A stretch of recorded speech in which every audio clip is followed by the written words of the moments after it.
早大家被田鹤 CP 吸引，可能是两个颜霸加上 BKING 和甜妹的经典组合。但我想说 CP 感看似是玄学，但能够成为民选的大热 CP 一定不仅仅是颜值的问题，毕竟娱乐圈的帅哥美女这么多，所以他俩身上一定是我们直觉感受到了某种真实的化学反应和底层性格特质的相合，才磕得这么上头。如果说樊长玉是杀猪的遇上了杀猪盘，那他俩就是两个各自修建了防御塔的人，发现对方的塔正好建在了自己的射程范围内。这一期咱们就聊聊田作之鹤正缘感如此强的底层性格合盘。首先说小田这边，张哥吸引小田的地方其实很不好讲，因为要突破小田的高防是个漫长的细活，很看感觉。我只能尝试把这朵没有香气的花给它剖析的馥郁芬芳，有未尽之意，也欢迎大家在评论区补充。首先，张哥的内核其实是比小田要稳的。小田自己的内心世界很富足，但置身于人群并不是他很舒适的状态。他在采访里说过自己是被动型的性格，就是得先感受到善意，然后再释放善意，所以不熟的时候会有疏离感。而张哥在这一点上就恰恰相反。昆德拉说，人的目光是沉重的负担，是吸人高血的吻，但你就感觉这个人已经习惯了被凝视，在人群和社交场中是非常舒展和自如的。参考欧莱雅晚宴上的贵公子名场面，确实帅出新高度。当然这也跟他们的成长经历有关，就美貌这件事情，比起小田，对张哥来说正向反馈会更多，因为他身上还是有生人勿近的气场，而且有一种憨憨无邪的自信。比如早年的贴吧发言，同学我怎么你了，同性的这种嫉妒就很难对他造成伤害，异性的仰慕又让他少年时期像海绵一样吸收了很多爱意，各种内外因叠加导致他的 ego 非常强大，所以他是一个天然适合站在聚光灯下能很好消化鲜花和掌声的人。而且不管你是不是因为皮囊这种浅显的东西爱上他，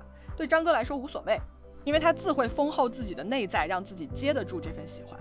而小田这种高敏的性格恰恰需要有钝感力的爱人。张哥的钝感不是说他不敏感，是不被敏感困住，会用理性过滤掉那些他觉得不重要的人和事。小田的共情能力太强了，就很容易内耗，而张哥的自洽对小蝴蝶来说意味着我不需要承担太多对方情绪课题的消耗，其实相处起来反而是容易长久的。对比来说，在宝藏综艺中，小田有一个众所周知的青梅竹马老王哥，风向水平，典型的温柔细腻型，两个人肉眼可见的关系好，但你同样很清楚的知道这两个人是做不了恋人的，因为某些方面太像了。两个同样细腻的人脆弱到一起的话，是没办法接住彼此的，而且情绪负担会很重。当然我还是非常期待张哥能去宝藏综艺里飞行一期，竹马遇上天降，那会相当有看头。而张哥身上的这种土象特质就像一块磐石，能给人安定的力量。对于一直漂浮在空中的小蝴蝶而言，吸引它停住的一定不是另一阵风，而是沉静的一棵树。你为它增色，赋予了它更鲜活的生命力，它为你提供栖息之所，消除了你生命中的流浪感。这其实是风土能相合的底层特质，此为张哥一胜。其次，小田虽说有歧视病，但我觉得恋人他还是会慕强的。这个强不是世俗意义上的权力地位，而是人格的强大。那我们张哥真的是强中强。人民日报对他有一期长达40多分钟的深度采访，看完就知道这会是一个成长上限非常高的人。我总结了有3高：高认知水平、高学习能力、高道德标准。要配我们小田，怎么说都得是这个水平吧。而且小田在事业上是很有野心的，太温柔的人接不住他的锋芒。事业上咱得并驾齐驱，不能学樊长玉杀猪养男人，即使是张凌赫也不行。而竹玉的爆火也印证了，至少事业运上他俩是非常合的。所以未来我们田鹤进则内娱玄彬孙艺珍，退则瞿颖胡兵，此为张哥2胜。最后，张哥虽心有猛虎，但也细嗅蔷薇。很多人觉得张哥就是纯纯理工直男，但他并不像很多人想象的刻板印象。他的辅助功能 SE 是一种外倾感觉，会喜欢体验世界上新奇的东西。他说自己当初转行到演员也是因为接受不了一成不变的生活。而且此男也有很多萌点，比如会给慢羊羊过生日，经常装扮自己的微博头像，现在又爱上了摄影，是能感知到生命中那些细微和美好的东西的。所以他跟小田其实是动静相宜的，既能一起玩滑板做手工，也能静下来看一片云，看一朵小花，玩得到一起，也能进行深入的灵魂交流，此为张哥3胜。当然张哥这种闷骚行动派功夫肯定都下在暗处，至于两人真实关系如何，我们只能根据小田的表现倒推。虽说樱花树下站谁都美，但这棵樱花树以前可是不让站人的。而张哥在采访中不止一次说到小田可爱，还形容人家是小笼包，说外表白白嫩嫩，里面又很甜。再加上沙发多话里两人的关系感觉已经到了 next level， 身体接触上完全没有了安全距离。这样的小田还是我们之前说的淡人吗？简直浓到不行好吗？所以反推可知，小田在张哥面前是卸下了防御的，而且释放了作为异性的吸引力，否则不可能给人迷成这样。因为以小田的性格，没有好感的人即使亲近，也是会跟人处成兄弟的，此为张哥绝杀。